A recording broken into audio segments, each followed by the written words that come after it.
what catches a man's eye?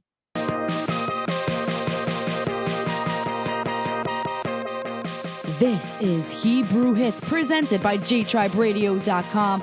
I'm your host, Malya, and I sit down with people who live by the motto, it's what you do with what you have that makes a difference.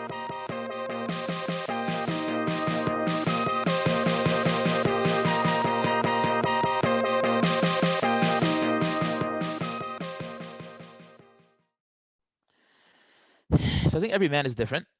It's kind of hard to say exactly what catches a man's eye. Like in a man's world, like I'm a woman, so Yeah. I don't think like a man thinks. So tell me, how does a man So think? it could be After this different things. conversation, I'm trying to Yeah. figure out what So compels them to message a girl like that. so it could be it's their smile. It could be there's like a twinkle in their eye. It could be there's a lot of things. It could be it's the way. I don't want to say the way they do their shaitel, but you should just understand, by the way, a lot of shaitels look like a real hair. Like it's not a joke. You know. Wow. You know And what the I'm real saying? hair looks like a shaitel. I went into Yeah. a store to Yeah. go shopping, Yeah. and someone's like to me, Mazel Tov, wow, you got married? And I was Oh my like, gosh, Rahman al-Islam. Hey. I was like, no, Yeah. I was like, I'm not married. She's like, isn't this a shaitel? I was like, no, it's a baseball cap with hair. No, that's why they thought it was. Right. They could honestly confuse that for a shaitel. Right. But that these are things that I think could catch a man's eye. That's what there's a reason why. Listen, I'm not the one to talk about this. I'm saying I'm not up there like those people are. But there's a reason why that there are a lot of rabbanim that they scream against long shaitels for this reason. I know it's a little bit. It's not totally out of the subject matter because people should understand this. Yeah. Of course, every upstanding Jewish woman covers her hair in such a fashion. It became the minhag now. Yeah. But I heard from Ephraim Waxman. Ephraim Waxman is a Rosh Hashiva in Monsey. I'm sure you heard his name. Whether you did or you've heard of him. Yeah. Of course. So I more than once had heard a tshuva drasha from him. He famously gives a tshuva drasha in Ar Sameach in Monsey every year, and I think on more than one occasion he has mentioned this, and he said that even non-Jews have like commented on it, like about the bizarrety of it. And by the way, it really does catch. It's not as modest as it's meant to be, because at the end of the day, in some ways the shaitels are more eye-catching to them than human hair. And we I don't can even tell. want to talk about the shaitels. Like, we can tell that. Yeah, but I'm saying even though we can tell the difference, it does something. You know what I'm saying? So it makes a lady fancier. It makes a lady more put together. It does. It does. It's meant for a good purpose, but they have to bear in mind the consequences with it. You know what I'm saying? I don't know. Yeah. Whatever. But so he said that like a non-Jewish woman said said to somebody, I don't know who she was talking to. She said, "What's all these business of all these religious ladies walking around with their hair uncovered? I thought a religious woman was supposed to cover her hair." So she said, "No, you don't understand. They're wearing wigs." And she just like stares and like, "What is this, some kind of a joke? Wow. They're wearing wigs?" And by the way, I heard from. I mean, listen, I don't claim to be privy to this knowledge, but my wife has told me that in Hollywood, when they want to make a woman look better, they give her our shaitel. By the way, you know, our shaitel, the heilige shaitel, that we're supposed to use as a symbol of modesty for them, as a symbol to make them look more attractive. Yeah, but I have to put this out there. Yes, women have to do their things, but like, come on, women have to live. They have to feel good about themselves. They do. Men, I'm sorry, men have to control themselves. The bottom line, it doesn't come down to the woman. It comes down to the man. And I'm a woman, and like I hate that. Like as I was growing up, it was always on the girl. You shouldn't go out like this. You shouldn't look like that. At the end of the day, like we were talking the other day, you know, when we were talking about the interview and things like that, we're on the phone. And you mentioned something. I'm not going to say right now. I had no idea what you were talking about. You know what I'm talking about. Okay, I had no idea what you were referring to because it doesn't even enter my brain. And men are the ones that are thinking these things, not girls. Girls are not like going and thinking, oh, like we see a man on the street. We're not like thinking things, like it just doesn't enter our brain. So men really have to work on themselves and control what they think. 100%. And what they think about. 100%. And there has been, Baruch Hashem, a lot of education in that area for people to control themselves. Now, it really depends on what type of system you brought up in. I can't go condemning systems. You know what I'm saying? In some places it's focused on more, in some places it's focused on less. Right. I can tell you right now that one of the things that really draws me to, as you know, I'm saying, I said this many times, that I consider myself a Chassidish man. You know, there are many reasons why I ended up taking that path. But one of the main reasons is because, while they don't harass the boys, they make an emphasis on maintaining their purity. And they know memela that they're not supposed to look at things they shouldn't. Does it mean that everybody turns out that way? No. But the emphasis is there. that they understand, like, you have eyes, you know what your eyes are supposed to be looking at. You're You know, Sinayim. and exactly, you know where your eyes belong, you know where they don't belong. And, Right. and if you know where they don't belong, don't put them there. Same thing with your speech. You know what's supposed to be coming out of your mouth. Yes. What should come out should come out. What shouldn't. Yeah. What you hear, you know what you're supposed to be listening to. Right. And then by virtue, and the education has to be one. I mean, has to be one. Now I'm talking like I own the entire world over here. So I don't mean to say that like I'm like the world's expert on chinuch now. What you're saying is very true. Men definitely have to be educated, and you're right. It's not totally on the woman, but like we said, it takes two. And But I gotta get back to that in a second. Whoa, hang on a Yeah, I second. know. This is Whoa, getting feisty. no, don't shoot me down so fast. I didn't like. Hang on a second. And the education has to be one that a man also has to understand that he is a walking embodiment of the Rebbeinu Shalom's Torah, and that it demands purity of him. And like I said, a growing person knows where he's allowed to look and where he's not allowed to look. Right. And by virtue, and then automatically a person, not to say that he's never going to be saved per se. I mean, like, you have to be careful, but once he knows that he has certain standards in place, like I know for myself, I also have certain standards. Like I mentioned to you earlier, why I didn't get the Zoom link till later. I apologize for that. Yeah. I try very hard not to use the computer at night. Why? Because it wastes time. Simply because I'm not going to get to sleep on time or whatever. It just takes over my life. And I don't use it at Shabbos either. And if I have to use it at nights, it's usually because I'm giving my Zoom share. I give a Zoom share once a week.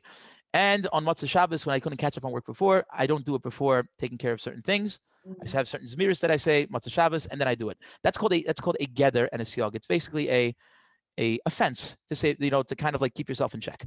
Right. Yeah. And so the answer to your question is, well, yeah, you're right. It is on the men.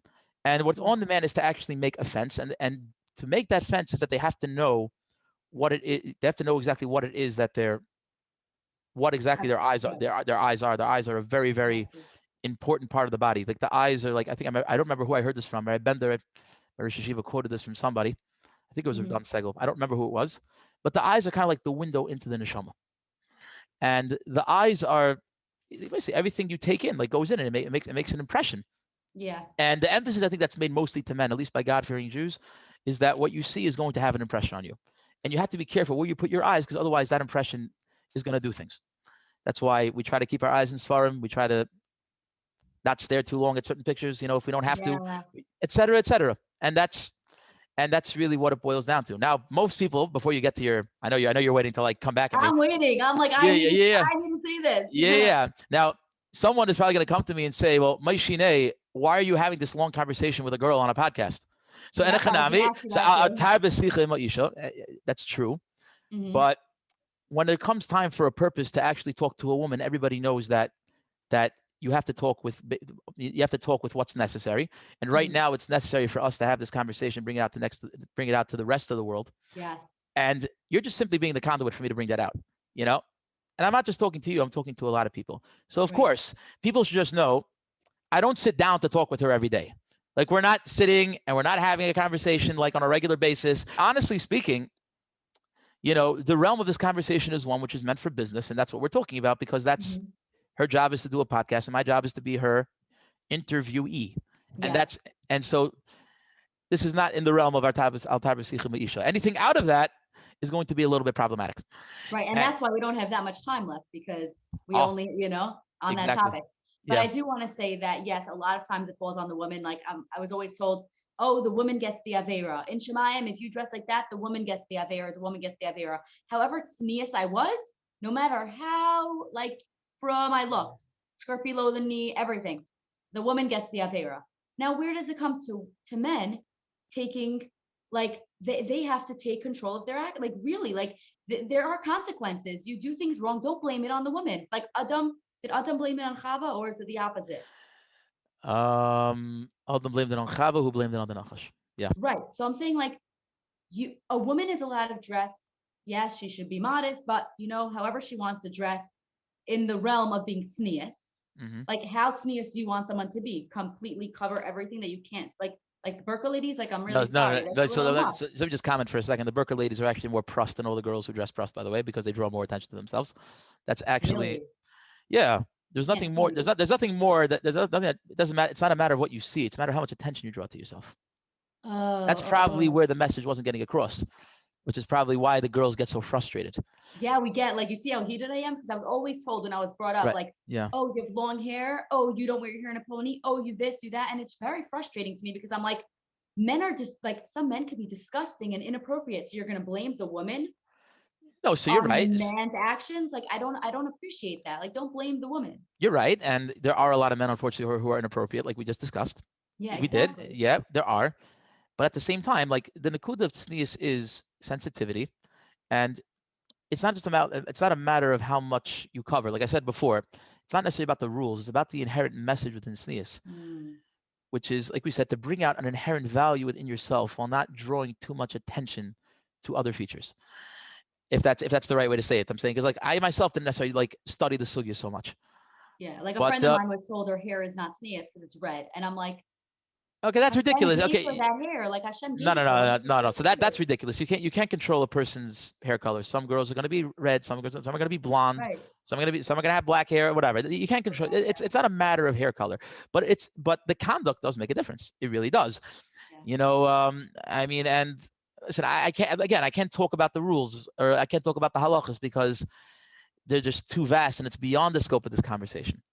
I But think we're gonna have to sit down for another podcast before I get yeah, too heated, and then everyone's gonna be yeah. like, "Whoa, girl, guy, like this is like No, sneeze from a girl's point of I view, sneeze from a guy's no, point of but view." again, I'm hearing what you're saying, but it could, Yeah. but I'm just trying to say is that when a girl, as Snee is dressing as she does act in a way that catches guys' attention, then it does become the girl's problem, and she does bear the responsibility for that. You could have a Yeah. girl who's covered from like head to toe, and if she gets up and like makes a scene, Right. however that's going to be, right, Right. and guys stare at her, that's totally on her. You know, I'm just trying to. That's different. You see, like we're not taught like that as girls. We're taught more about like the length and the elbows and the Right, exactly. collarbone. Like it's Exactly. more rules It's like more that. rules again, so it's supposed to extend beyond the rules. The rules are just that's the beginning. Right. There's there's the, what do you call it? What do you then there's the inherent message that it carries with it, which I think is what you're getting over here, right? Yeah. Right. Yep. Right. Yeah, I So think so, right? before we, You got the message. yeah, Yeah, yeah. I mean, Okay. listen, there's still more that I could talk about this for a very long time, but that's for another conversation, a different time. Yeah. But before we go, what do you want to leave us with? Is there anything else that you'd like to share with us? So based on everything that we've been speaking about over here, obviously it's been very vast and there's been a lot to cover, and we probably did not cover everything. And No, no way. no way. And if honestly, if you want to have a follow up, I'm totally up for the follow up, and we could Yeah. continue Q&As, whatever it is, whatever it may be. But what do I want to leave off people with? That Baruch Hashem created us as human beings, and human beings we have positive traits and we have deficiencies, and because we are created the way we are, we have to be able to work on those deficiencies and keep them in check. And like we mentioned, these things are commonplace, but doesn't mean that you're not a normal person. Every person has drives, every man has drives. And to the men, I want to say, if, like I said before, if you are struggling with this, all hope is not lost. You should get help. For the ladies who are suffering from this, be vocal about it, speak about it. Let everyone know that it's happening. Not to the point that obviously we think the whole world's coming to an end, but to the point that we should be aware of it to know how to work on it. And like we said before, I'm just going to just do this in review. Men should understand that a woman is not a toy. A woman is not a plaything. She's not an object to be enjoyed.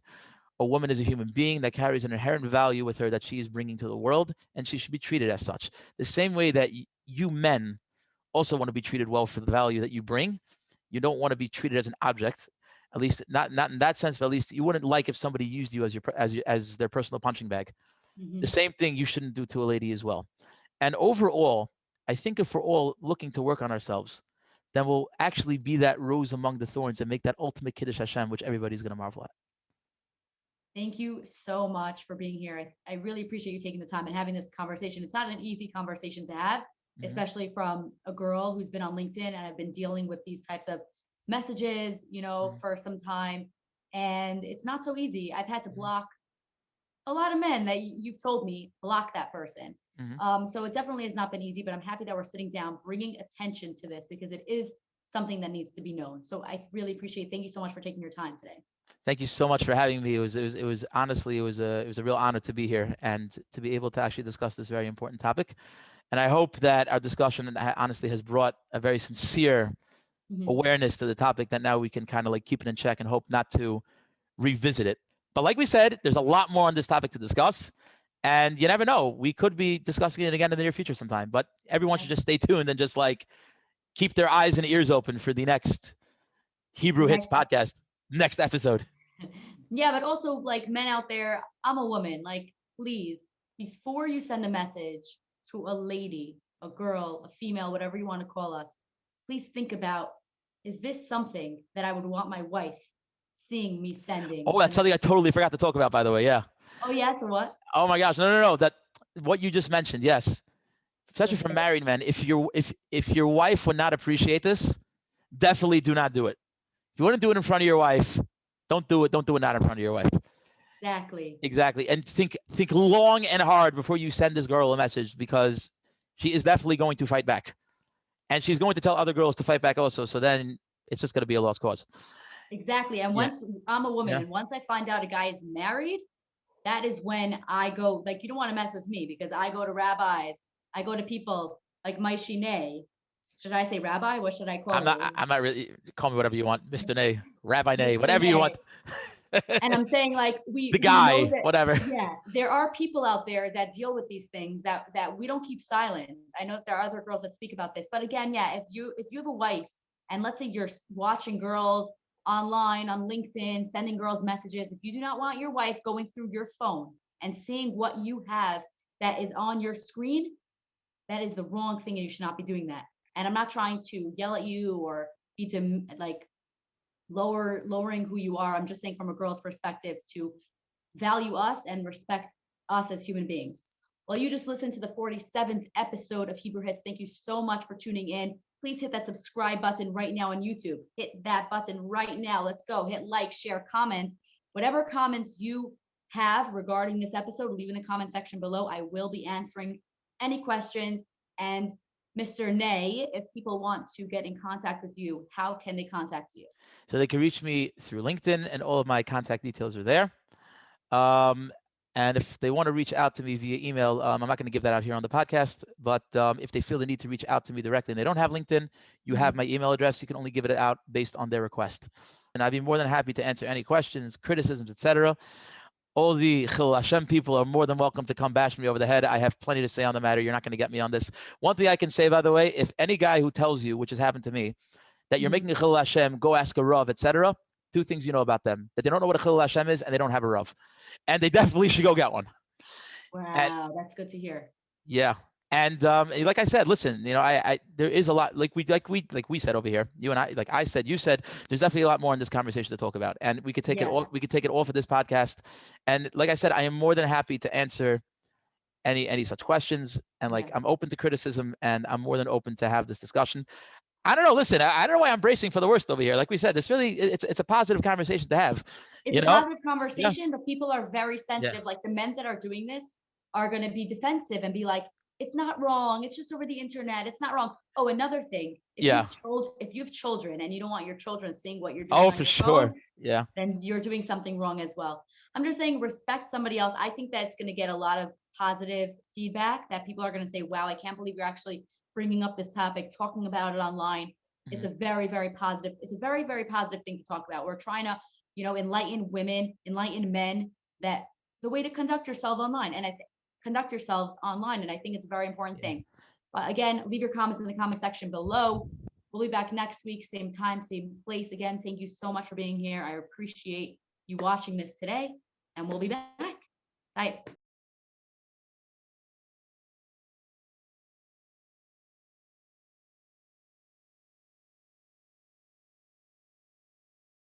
Is there anything else that you want to say that you missed? Call me back now at this time. Yo, how late it is. Hello. How much work I have to do? I'm just kidding. You literally called me and you're like, Malya, I forgot to say something in the podcast. I'm like, okay, I'm calling you back. Like, okay, fine. It's like so late, but whatever. Yeah, exactly. So I got to hear this. You mentioned about opposition to the article. So a lady from Israel reached out to me as follows. Oh, so someone who I connected to on LinkedIn. I think me and her do like basically the same things, like within writing. Okay. And Could be just because it's in Israel, it might be different. Just trying to read what she wrote over here. Just I can't get the message. Oh gosh, load already. But a lady from Israel did reach out to me and say that she didn't agree with the article, basically saying that life has to flow and everything has to be normal. I feel old if people call me Ms. and whatever, and like I don't think you speak for all of Orthodox Judaism. And I said, and I answered her points. Oh, she told me she has a nice, friendly relationship with a business relationship, not that type of relationship, with a Hasidic man who also has the same name as me. And she said, like, I call him Moshe, and everything's fine. You know, what like, you know, why all this? I don't think you speak for all of Orthodox Judaism. So I said to her, I don't speak for all of Orthodox Judaism. I never claimed to. And I said to her, and about the guy who you call by his first name, did he ever address you by your first name? Because if he's Hasidic and he does, I'd be very surprised that he did. And I left kind of like the raised eye emoji over there. Like, I can't do it. But like, you know, if you get the idea, like, you know, excuse me. Like, you know, that'd be a little weird if he's doing that to you. And I said, second of all, I never knew of any boundary that ended in frustration, to be perfectly honest. And all I just said is, I said, I'm not saying what person should do or shouldn't do. But I said, this is the way I see God-fearing Jews conducting themselves. And that's all I was saying. I said, it could be your place of work is a little bit different, but whatever. And then it came out through the course of the conversation, because it was a long back and forth. Like she argued the points, and I calmly, respectfully answered her again. I actually posted about this on LinkedIn once, actually. I actually posted the conversation about how you could be respectful and still disagree with the other person. And basically it came out that she had gone to a frum school when she was younger, and I guess she kind of fell out of the system. I don't think she's religious today. And she basically just says, oh, Haredim are just afraid to be themselves. And, you know, it just, and oh yeah, about the life having to flow and be normal. Like I actually responded, I said, what does working have to do with life having to flow? You're at work. We're not out on a date. Right. You know, so like, all I'm just saying is, if you're at work with somebody, why on earth do I have to become friendly and acquainted with that person? And you should know it's no secret. I think you know this already. There have been a lot of relationships that people have ruined. Their personal relationships have been ruined because they were keeping it real with somebody at work. Wow. And this is, by the way, this goes back as far as like forever. You know, I heard a shiur from my friend from the year 1988 where he spoke about this. Okay. Wow. And like, you know, he spoke about this Erev Rosh Hashanah in 1988. Yeah. Tafshin Memches, talking about how men, he gave eitzes to men, how they should deal with it. The main eitzah was that they should keep themselves bound to Torah, etc. But that's not the point. He said that it's no secret that these relationships come up in the workplace, and they've killed their relationships, the other person's relationships, and at the very least, it just made them crazy. You know what I'm saying? But it's a problem. And like to say that people have to keep it real and whatever. So she wasn't happy with that. And like, she basically just told me that, no, I used to go to a religious school and whatever. And like, you know, Haredim are just afraid to be themselves. And I argued the points again. She said, listen, I'm not coming to have a debate with you. I'm just telling you how I see the world. And I said to her, let me ask you one more question.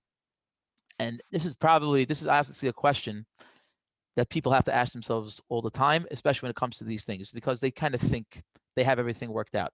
I said, how can you have a viewpoint on this issue when you don't even know who you really are? Whoa. No I said, way.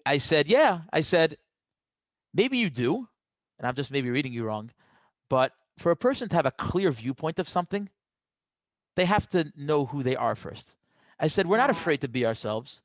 I said, this is who we are.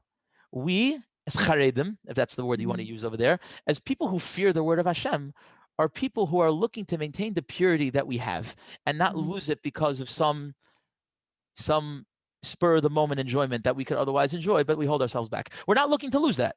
Wow. I said, but if you don't really chap who you are, because you don't know who you are, then how can you possibly have a viewpoint about it? She said, you know, you're right. I don't know who I am. The world is constantly changing and whatever. So I change by the day. So you didn't really have like an adequate answer for me. I said, the only way to know yourself is to be attached to Torah, and that's it. You have a Torah connection, you learn more about yourself, and then you're able to form a viewpoint on these things. So I guess to sum up what we've spoken about. Yeah. So can I say that I have opinions on these things? It's hard to say that I personally have opinions. I know what my teachers and the people who I consider to be the people I look up to, I know how they would approach this. And that's where I get my viewpoint from. And at least hopefully, based on the things that I'm bringing out, this is hopefully the Torah outlook on these things.